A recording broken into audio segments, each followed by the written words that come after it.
First of all, congratulations to the movie. Thank you. What do you think is the biggest difference to the other Dracula movies? What's the core? Well, the biggest difference is that it's a story about the origin of this literary character that we know very, very well through Bram Stoker's fantastic novel. But we are jumping 400 years earlier than that to the historical figure Vlad Tepes, who that person inspired Bram Stoker 400 years later to write Dracula. So we're telling the origin story. We're telling the story of the man behind the vampire and his journey. And it's a fascinating story, and it's about a man who has to make decisions and sacrifices and to protect his family, first of all, and his people. And so yeah, that's what makes it different. We're starting right at the beginning. When you got offered this part, why did you decide to do the movie? Well, first of all, I was a little shocked that I was being, offered the role to play Dracula, because I was like, well, isn't he like a 60-year-old man or something? I know I'm getting old, but that's But then I read the script and realized it was actually about the young man, the leader of this country in 1400s, and I thought, oh, that's interesting. I wasn't expecting that. So that's really what drew me in, and then I was like, well, this is interesting. This isn't another Dracula story. This is a new retelling of the origin story, So yeah, that's why I liked it. What was the most challenging scene for you?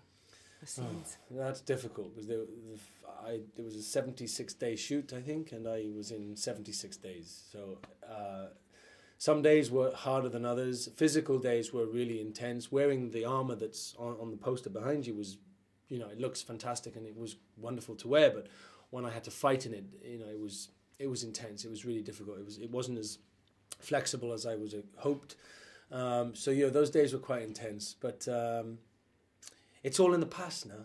I forget about the hard bits. It's all, I watch the movie and just feel very proud that I accomplished it. I'm still standing. How did you prepare for the fighting scenes with the suit? Well, there was a lot of training. I had to. I trained with a stunt team in Belfast, Northern Ireland, for about 7 weeks before we started shooting principal photography. And there was a huge team of brilliant stunt guys who allowed me to kill them on a daily basis. They helped me look good.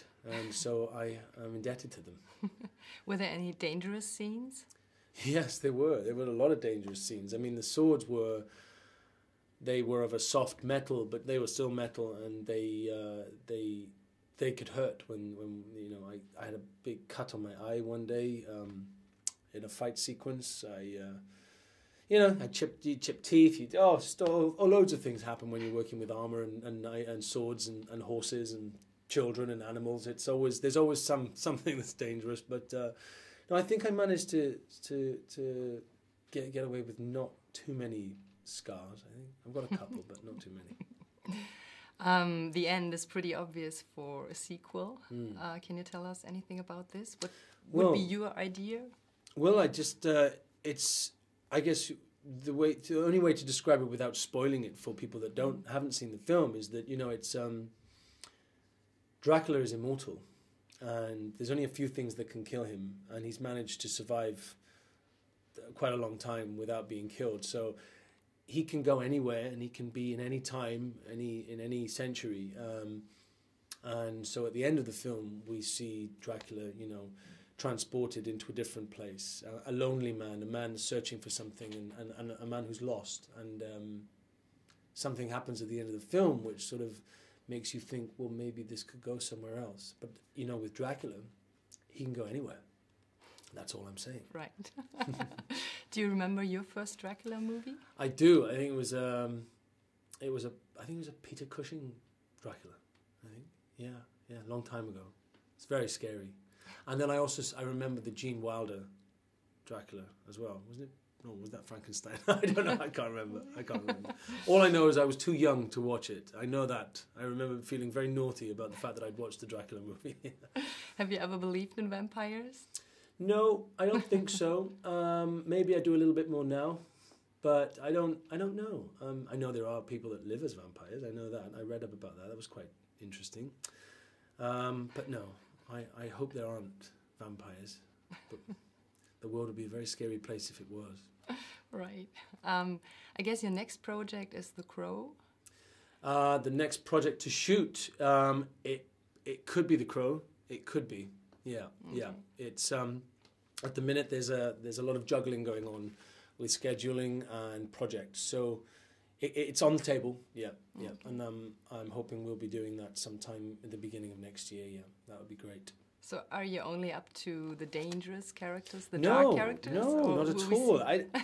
You know, I don't know why. You know, but you know, this man, this Vlad. You know, you see, he's a family man. He loves his wife. There's a lot of love and passion in him. So I hope, as much as he turns into this vampire, that you see there's a man who has real, you know, just real passion for who he is and what he loves, and that's why I like that part of him. But no, I mean, I'm reading a few romantic scripts at the minute, which are really quite interesting and heart-wrenching and tear-jerking. So who knows? Maybe I'll be doing something different. But so we might see you in a comedy, for example. You might.